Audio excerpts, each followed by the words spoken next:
So I came here in a different sweatshirt. It was Rochester's new soccer team, formerly of the Rhinos, now RNYFC. Jamie Vardy, that player from the Premier League's co-owner. Gotcha. So I'm like, I'll show a little Western New York spirit because I'm looking forward to it. The season supposedly starts in March.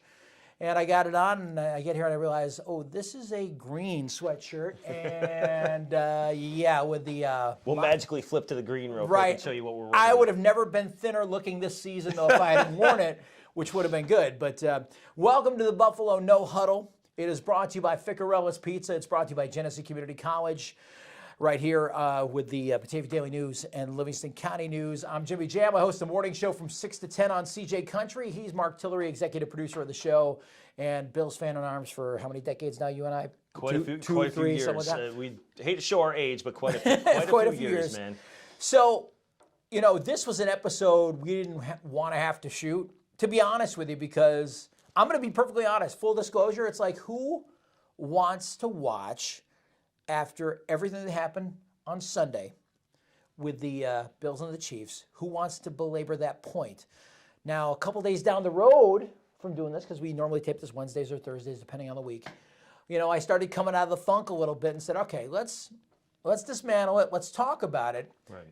But, you know, I've kind of moved on, and I'm surprised I've moved on this fast. I'm not going to watch playoff football. I don't know that I'm going to do that the rest of the season. I don't know if I can do that. We'll give our predictions, but I've never really felt have like that. I have no hankering to watch it. I'm probably going to sit back and play Madden and win the Super Bowl in Madden. I'll come over and play in Madden. Fair enough. I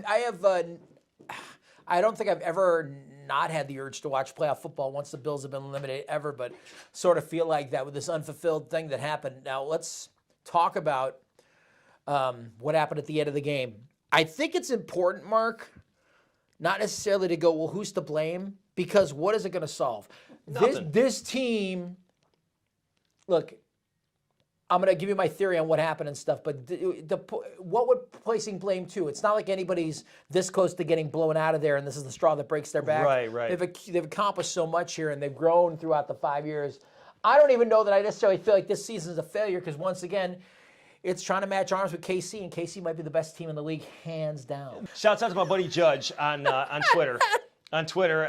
Basically, he said Jordan lost to Isaiah 2 in a row, and then everything was smooth after that. You started getting the Pistons number. I know we're talking about apples and oranges, football, and turn off airplane mode.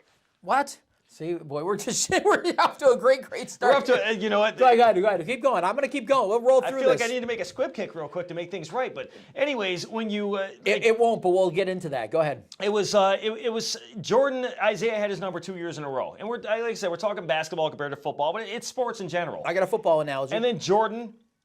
they figured out the game. You know, you have a strong team in Buffalo. You have a team that's established. It's just a matter of getting over the hump. All right. Well, Once you here's get over the the thing. hump, I can give you the football analogy, but I don't know if it's as cut and dry for the Bills, and there's a lot of reasons why. fair enough.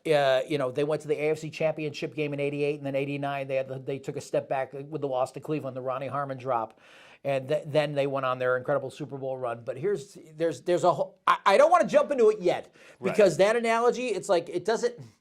Nothing's guaranteed. The way sports has changed compared to you're talking about Michael Jordan in the 80s and 90s trying to get over on the Pistons. Let's talk about the final 13 seconds here that led to the Chiefs tying things up and going into overtime. Feels like a 30 for 30 There was right a now. systemic organizational failure, and no matter who's to blame, whether you're going to say, oh, it was Heath Farwell's responsibility or Tyler Bass didn't do something right or whoever, it eventually falls on Sean McDermott. But let's face it. Remember, first 2 years McDermott was here, and we would complain about he never won an instant replay review. Time management, some of the things were kind of questionable and whatever. And he's learned, just like we've marveled at how Josh learns year after year and stuff. It's something he's grown into. Do I think he played safe and a little scared at the end? I think he did. Here's the thing. When it comes to what they should have done, a squib kick is a short field. Kicking it out of the end zone, you're handing the Chiefs an opportunity to get a couple plays out of it. The safe bet would have been to kick it to the 5-yard line, kick it and put it in the field of play and try to knock 5-6 seconds off the clock. Now Mahomes is looking at an 8-second Hail Mary, multiple lateral play, maybe to get it in the end zone. You're playing a mental game at that point, especially with the person returning the ball. They could have fumbled it easy, and we've seen this happen before. Well, even that, but that's what probably would have been the best remedy for all of this. Squibs. There's a lot of things that can go around with a squib. And so it should have gone that way. It didn't go that way. Then once Mahomes gets on the field, I understand playing prevent. They were playing prevent for the next football stadium over. They were playing over at the Royals field back. How far back the defense was playing? They were playing that Tecmo Bowl prevent. It was too deep, and that's where the problems happen. You know what I mean? You cannot let Tyreek Hill get in space with 2 blockers. You know what I mean? Because he's such a speed merchant. It's like, no, I'd rather have a body on him. Yeah, maybe they were afraid of a 75-yard bomb or something like that. You got to get a little bit closer. You got to make it a little uncomfortable so they can't get to where they got to go. So there was that. Overtime, I'm not going to complain about it because if we had won the toss, the other side would be complaining. And I don't blame them. If Kansas City's fans have been saying Mahomes should have got a touch with the ball, I'd be all for that. Right. The league needs to change the rules as far as that goes. But the rules are what the rules are right now. And if Josh Allen can live with them, I can live with them. I mean, let's put it this way, and like you say, if Buffalo would have won that coin toss and Allen would have marched down and scored a touchdown, none of us would be complaining right now. Tell the Chiefs fans to chill out, and we'd be sending money to their foundations. The whole point is over 300,000 now too. By the way, they're doing an amazing job. Chiefs fans are amazing. I don't want to put this up there with the wide rights and the Music City Miracles of the past, but you kind of have to. This was, I can honestly say, the Rams are a tough squad. But could the Bills have won the Super Bowl this year? Absolutely. Without a question, I'm scared of Cooper Kupp. I'm scared of Von Miller. You got to get there in the first place, too. You do have to get there. And that's the other thing, too. And I'm shortchanging the Bengals right now, so nobody should shortchange anybody at this point. Right. But no, I know what you're saying. It feels like it was all in front of us. This felt like the year. So let me jump to my next point in this. As a franchise, you would love to think that they're going to continue to grow and do this. And they may very well do it, but here's what you're up against. They built this roster. They basically built a 2-year roster. Now, I thought about this. I think I've brought this up in previous weeks, how the window could close a little bit for Allen after this season. And I got to give credit to Joe Biscaglia because he put it in proper terms. He said this franchise was a 2-year roster because of what they were trying to do and what they're trying to accomplish. Because this felt like the year, the culmination of everything that was coming forward. National pundits felt it. We felt it, that this should have been the year. Can they go somewhere next year? Absolutely. But the reality is the Bills are $9 million over the cap, or under the cap, sorry. $9 million under. Don't mean to scare anybody. 9 under. But Josh Allen's contract adds another $6 million this year. They've got some guys that they're going to have to lose to give them cap room to go get a few guys if they want. Do they want a game record pass rusher, which I feel like they do? You got to make some money. You got to clear some room. Do you want another cornerback? Well, based on if Trey White's knee rehab isn't up to spunk, they're going to need it. They're going to need somebody else. They're going to need depth either way. I agree. They're going to need depth below Levi Wallace.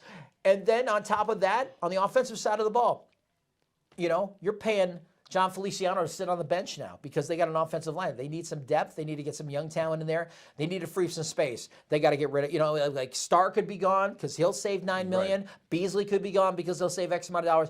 You're going to see them try to build this franchise forward through subtraction. Because Bean was not kidding when he says it's going to be a lean free agency. They may not make a big splash. Maybe there'll be one big signing. But think about what they added last year. They added Sanders and F.A. Obata, and really that's kind of it. And they built through the draft. And to be honest with you, they got problems because. Let's talk about Epinesa has not produced in 2 years. Right. Let's talk about Basham and Russo were unremarkable in their first years. They really, really were. When you look at their rush rate and stuff like that, those guys aren't the future. Right. I mean, I like what the Rams did. I think Buffalo needs to take some chances with draft picks. Don't pull a Herschel Walker here. But when you see a Von Miller sitting there as a free agent and you know that could change the whole landscape of your defense, why not pick a guy like that up? Let's talk about Chicago. Chicago might be tearing it down all over again. Is Khalil Mack available for a trade? That's another thing to think about. Bring him back to Buffalo. Yeah, where he would love to be. I'm sure he would love to be. Played his college ball in Buffalo. Right. Play but pro ball in Buffalo. Absolutely. You get it. But I'm saying there's a lot of factors in here, and I think if you're a Bills fan, you have to be realistic about this. And I love the team more than anybody, but I'm also a realist about it too. That don't be surprised if it's going to be a little more of a struggle next year. Okay, the Dolphins are going to hire a new coach. And if they get somebody who can help Tua, maybe that's Brian Dable. I was going to say that, Or, you know but what I does mean? Dayball want to play Josh Allen? You know what? Better the devil you know than the one you don't. Very true. Very He true. he understands McDermott's tendencies. He understands Josh. You know, maybe there's more benefit to being in the division. I don't know. Maybe he wants to go to New York. I think he'd be a great fit for the New York Giants. They need more help. But, you know, the Dolphins are probably ready. You know, if the Dolphins figure it out and build if they get a quarterback, whether it's Tua or whoever, right, they could be a problem. They could be a real problem. Well, I mean, looking back, I don't want to revisit Sunday too much because it's over, it's done. But, you know, you got the good, the bad, the ugly, and the ridiculous. Where do you feel, because Buffalo came out on fire, scored a touchdown. That first drive was just unbelievable. Mahomes went out there and showed he could tire out that defense. And when you look back at games of past, the one game that stood out to me when Buffalo was just winded, it felt like at the end of the game, is when Terrell Davis ran all over that elite Packers defense way back in the day and just shut down guys like Gilbert Brown. At the end of the game, they couldn't even get up. Right. So you took the number one defense, you tired them out with a fast quarterback who threw the ball okay, but he was running all over. They didn't tire them out, though. They didn't tire them out, though, Mark. Here's the thing. What did we talk about early in the season or later in the season when they were going win-loss, win-loss, win-loss? Yeah. Systemic failure within the lines, the defensive and offensive lines. They got the offensive line fixed. I mean, they kept Josh off his back for the most part at the final quarter of the season. But again, if they've been able to build a pass rush, a real pass rush, you can't look at the games where they sacked sacked the Jets 9 times no, you can't. and call that a win. No. You know what I mean? And they couldn't keep Mahomes contained. They couldn't shut down running lanes to keep him contained. And Mahomes is Mahomes. He's going to do what he's going to do. But by the same token, to never really lay a hand on the guy much. Yeah. One time, what did they get? 1 or 2 sacks, I think, that I can remember. They were in his kitchen, and they couldn't get to him, man. I mean, he was running out of that kitchen and going back to the store to get something. That's how bad it was. Yeah, he broke containment every time. So I really think it goes down to the fact that he didn't wear them down. They just don't have an answer as far as a pass rush goes, and it's a little like I'm going to go back again. Russo and Basham. You know, they're granted they're rookies, fine. But we've got to put some more there. And why keep Starr? They've got to get creative. Why keep Latulele now that he's been surpassed on the roster? He's getting paid how much money? And Harrison has passed him. Wow. You know what I mean? So they got some tough questions to figure out, and it may be building this roster by subtraction and being creative with who you sign and how they work within the scheme of what they're trying to do. I do think the way the coaching search is going right now, I think Leslie Frazier is more likely to stay in Buffalo than leave. He certainly didn't show that he was a head coach that game. I mean, you got to win big games, and you got to step up during big games. No, I don't think that's it. I don't think that's fair because I think the defense was bad at the end. I don't think they were bad the whole game. They were decent. The reason why I don't think Leslie Frazier is going to get a coaching job is because he's already had a bite at the apple as a head coach in the NFL and got fired. That's why I think he's less likely to have a shine on him than Leftwich or Bieniemy or some of these other guys that are up for jobs. This has been just a burning question all week. You saw what Gabe Davis and Josh Allen did to the Chiefs in the second half. And credit to that goes to Stephon Diggs because they were covering Stephon heavily. And other than that 2-point conversion, they rendered Diggs pretty much invisible. But like some people are blaming that on Diggs. Like, no, Diggs probably did his job and allowed Gabe Davis to tear up like he did. So what was wrong with Buffalo smelling blood in the first half? And you knew Tyrann Mathieu was out. He was out. Why didn't we pick on that guy in the first half? I mean, interesting question. Once they went down two people in the secondary, it's an interesting question. The running plays 3 times in a row when Singletary just got stuffed, you abandon the run at that point and you go for the pass. They should have, and here's my problem with Dayball. They should have let Josh Allen loose in the first half, and they didn't because it could have been a different second half at that point. But it's no coulda, woulda, shoulda stuff here. I just wish they would have taken more chances in the first half instead of running the ball conservatively. I think when they were down by 9 points in the second half, and then Josh really started to heat things up and looked inevitable. Sure, at that point, hindsight's 20/20. Why didn't they do it for the first half? Maybe they just felt, well, here's what we're able to get. Here's what we're able to do. When they went down 2 people in the secondary, I started to think to myself, why aren't we passing a little more? I did think that.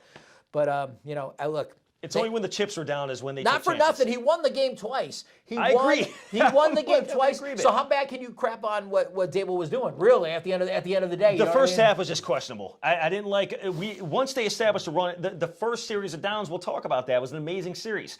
Once you saw Patrick was going to run the ball and it was going to be back and forth, back and forth, back and forth. There was no real battle at that point, and I feel the running game. And they did a lot of dumps to the outside. I do like that, but they went at that play too much too. Yeah. And there was just a lot of stuff where they should have taken big chances and they didn't, and that's what bothered me. But again, I'm not a coach. I'm just standing here and sitting here as a fan, and it's a heartbreaker. I'm just That's a all. fan standing in front of a coach, asking him to tell us why didn't you pass more.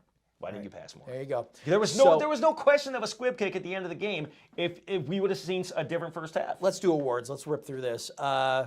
And then Game awards this time. And Let's then do we're doing game season. award. We'll do game awards, and then let's talk to our super fan. You guys, Daily News had a contest for top Bills fan. Yeah, let's take this time to give a big shout out and congrats to our Bills' biggest fan contest. Oh, you want to winner. go to him now? We're going to give him a shout real quick beforehand. Okay, And, all right. Big shouts out to little guy Ryan Nichols. I spoke to him yesterday. Hello? Hey Ryan, how you doing, buddy? Just say hi. Hey, this is Mark Tillery of the Batavia Daily News and host of the Buffalo No Huddle Talk Show. I want to call you and tell you that we're sorry that the Bills lost on Sunday. How do you feel about that? I'm not happy, at all. I do have some news to cheer you up. Would you like that? Yeah? I want to let you know that you are the official winner of our Batavia Daily News and Buffalo No Huddle biggest fan contest, and we'd like to have you on our show. Would you like that? Yeah, oh my god! Yes, oh my god. Are you in shock? Yeah, oh my. This is awesome, oh my. So big shouts out to Ryan Nichols. He's very excited to be the biggest fan and looking forward to answering some questions with us today. And we finally got him on the show. We're excited. All right, about so that. we'll do that coming up after we do player awards. Let's talk about MVP of the game. Is there any doubt? Is there any doubt who it is? No doubt, unanimous. Oh my God! Let's put it 17, this man. way: 17. Josh Allen played on another level. He's basically surpassed any player that was better than him last year, and it's safe to say. For Mahomes to stop what he was doing at the end of the game, stop watching his brother do dances, go to his crazy wife. He went over, or his girlfriend, excuse me. Wow. He went over to Josh Allen. Right. And just it was, to me, it was a Marino Bledsoe thing. To me, it was a Marino Kelly thing. It was just mutual respect for one of your peers in the game, and that's going to be a rivalry for years to come. But just they had mutual respect for each other, where he hugged down and said, "Hey, great game." I think he That to me is realized mad that if the respect, Bills man. had won that toss, it could have been the role could have easily been reversed because Allen was Yeah. on fire. It's really funny. You talk about the Patriots game and how dominant that was and stuff, and Allen might have played even better this game. He really did. I mean, just God, everything about it was best game of his career. I don't care if they. Yeah. To me, I'm past the point that they lost. Buffalo's going into next season with a franchise quarterback. Yes. This guy is going to win championships. Even you shut down guys like Stephen A. Smith. You Mm-hmm. shut down all these people that want to bag on somebody. Who knows about Keyshawn? He's irrelevant at this point. Yeah. But when you talk about all these big names in media saying how great and how elite and how unique and how once in a lifetime quarterback Josh Allen is, it's got to make you feel good and at least take the hurt away a little bit. Better luck next time award. I'm going to give it to the coaching staff. The ultimately everything falls to McDermott and company for the decisions made. Going down the road. I mean, this organization has stressed how important that special teams was, just like Marv Levy did 3 decades ago. Yeah. That it was a third of the team. It was important, and yet special teams failed them down the stretch with what they did. I don't necessarily blame it on the players' execution. I more blame it on they should have, like I said, again, kick it to the 5-yard line, get a few seconds burned off the clock, and then go from there. I'm with you on that as well. I feel the coaching staff is cute as Brian Daboll was all season long with some of the plays that he would make. There was a lot of safe plays in the first half that we just went over, and just the second half shouldn't have gone the way it went. But you also saw Josh Allen just emerge as a superhero. That was like some John Elway stuff right there. That was Right. some end of the game. Hey, I'm gonna win this game no matter what stuff.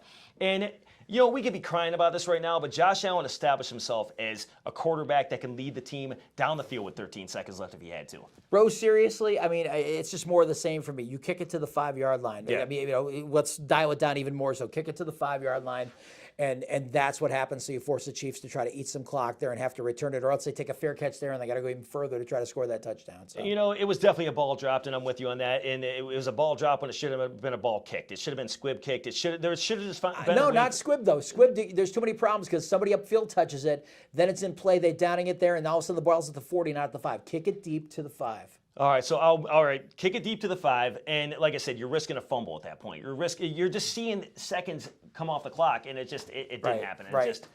That one hurt. All right, so our fan.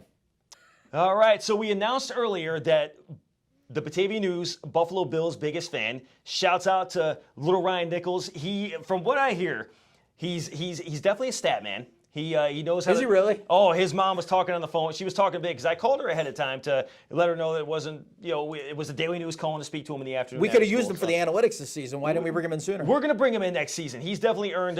right. He's earned to preview the first game with us. We talked right. to him about that. He's Go very right ahead. excited. So we're going to ask him a few questions. So the first question out, Ryan, who is your favorite Buffalo Bills player on offense and your favorite Buffalo Bills player on defense?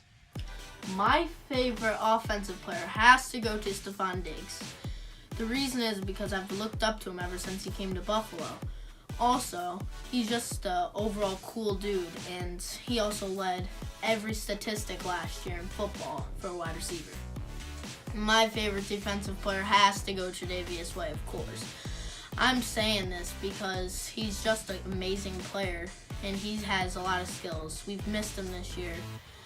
And I think he's going to come back next year, and he's going to put on a show for the league. Both great choices, Ryan. So our next question, who is your least favorite NFL team? Who do you look at that plays the Bills and you're just like, boo, I don't like this team? My least favorite NFL team? Come on, let's state the obvious. Patriots. But the Buccaneers do have Tom Brady. We all know he is the GOAT, but nobody wants him in the league anywhere besides Bucs fans. It's Josh Allen's time. Just as we thought, right? Mm-hmm. Everybody. Whose quarterback's brother is a bad dancer on TikTok? No, that's not the question. That would have been a great question. Right. Thank you, Batavia Daily News, for letting me be on the show.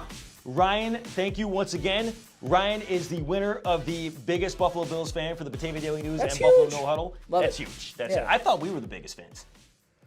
I'm getting there.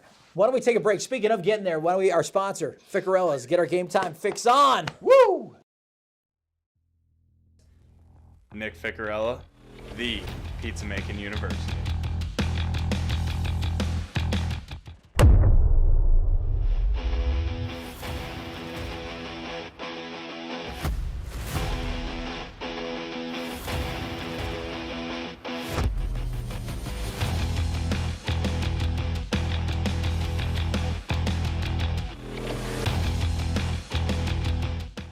All right, let's talk about our year-end awards here. Let's go to our most valuable player for the season. I don't think there's anybody.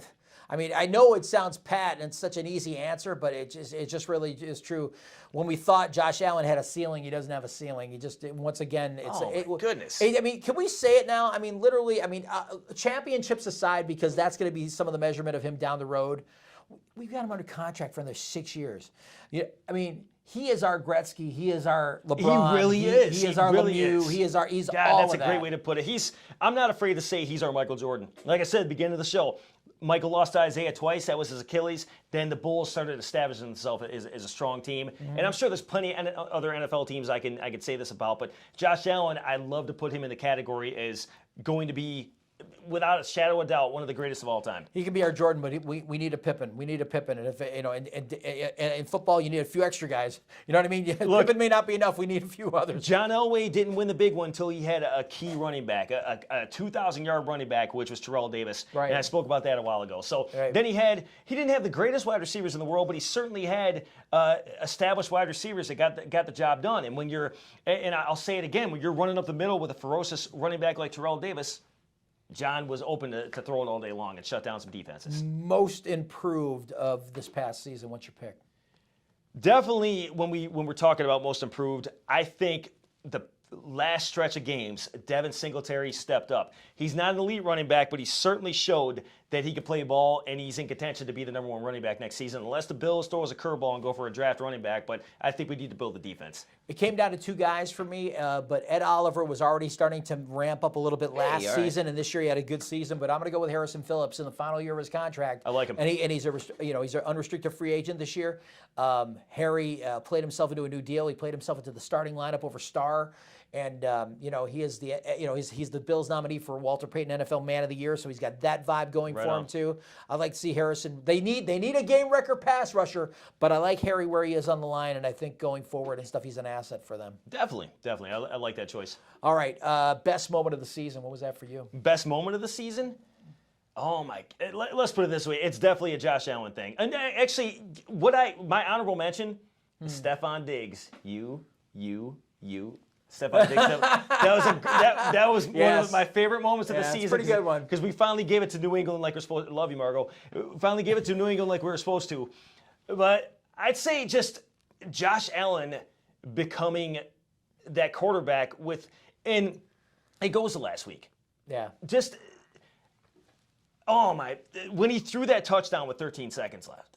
Amazing stuff. I was screaming my head off. Eye-popping stuff. And it really showed is. that he is just an iconic player. No, the game is no longer too big for him. Remember in the Houston playoff game? Yeah. The game was a little big for him. He seemed overwhelmed, and now no game is too big for him. He's ready. Biggest moment of the season is watch Josh Allen become an elite in this league. Yeah. It's just there's no way around it. Josh Allen was just awesome, man. But I love you, Diggs, for my moment is two of them.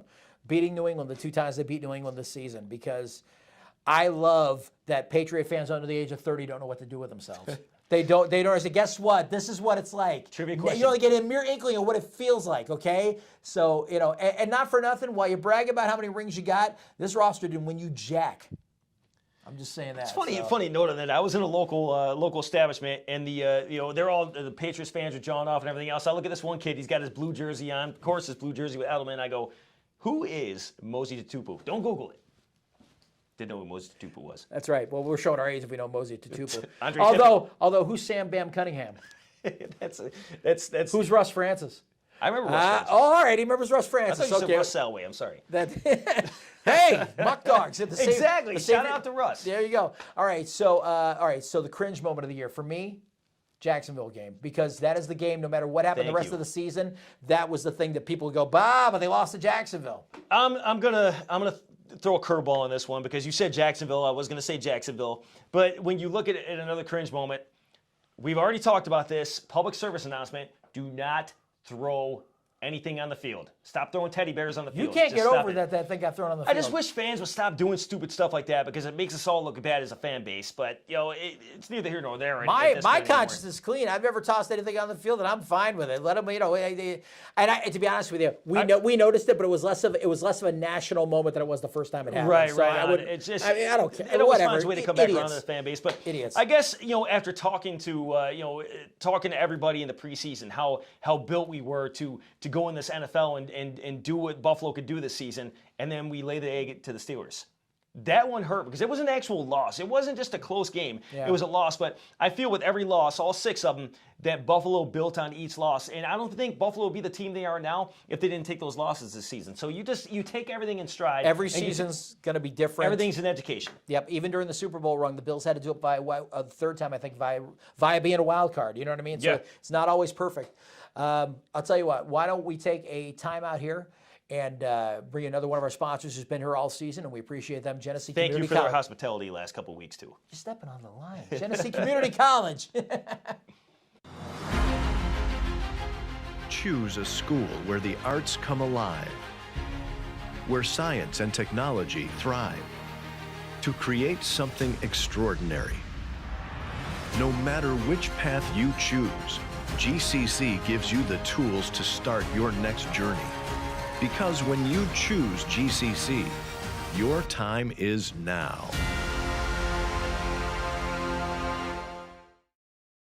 All right, we're back. So what I'm thinking, Mark, is with Buffalo No Huddle, We got through this season. It was a learning experience, and hopefully we'll continue to make this show better. I'd like to be a little more interactive coming up this upcoming year. It's our rookie season. And yeah, it's our rookie season, so it's definitely made some rookie errors, and we also had some injury. We also had some injuries. We had some injury stuff. We were both out of commission at one point or another. But I think what we'll do is we'll come back after the NFL draft and see where we sit, because at that point you'll have free agency in the bag, and you'll also have the draft picks at that point. You'll start to get an idea of what this roster looks like. Obviously, there's always last-minute acquisitions, late free agent signings, and things that happen, and last-minute roster cuts that could be baked into the roster before the opener. But I think right after the draft, why don't we see where we are as a football team, or they are as a football team, and go from there. Definitely, I'm looking forward to it. And I knew before the season started, I knew who I wanted sitting next to me the entire time during this. And Jimmy and he couldn't get him, so he had me, which is cool. That's fine. Jimmy and I go way back, and I'm like a sponge around this guy because I always learn from him. I always have fun with him, and we're just it's awesome to do this with him, man. We were finally in a place where we had the opportunity to work with each other, and I'm humbled and proud and honored to be next to Jimmy Jam. I've learned a lot from this guy over the years, and I will continue to learn. He's a sponge, but yet look how clean. Oh yeah, look at that. Once again, I look like I'm always smooth out on the arm. And I always look like I fell out of the hamper, but that's the way I roll. That's how I am. At my age, you'll care less too. Trust me, your day's coming. That's it for the Buffalo No Huddle from the Batavia Daily News and Livingston County News. Also, special thanks to Alex Brasky for a great helping out this season. And we need to fold him in a little bit more too, because I love having him in the studio with us. We got quite a few guests set for the next season, and we're establishing these guests now, and they see what we're made of now. We're right between Buffalo and Rochester, and we are a Buffalo Bills hub, and people are going to take notice. All right. Oh, and one last thing. The week of the Super Bowl, be listening to the CJ Country. The week of the Super Bowl, we're going to have a special major announcement. Okay, that's all I'm going to say, but it's football related. But we'll be talking about the week of the Super Bowl on CJ Country. So that's it for this season. For Mark Tillery, for me, Jimmy Jam, morning 6 to 10 on CJ Country. Thank you for being out there and checking us out and everything. And Bills fans, just hang in there, make a knot in the rope and hang on, and we'll ride this out. The longest offseason in pro sports. We'll be back in April after the draft. Take care. Go Bills.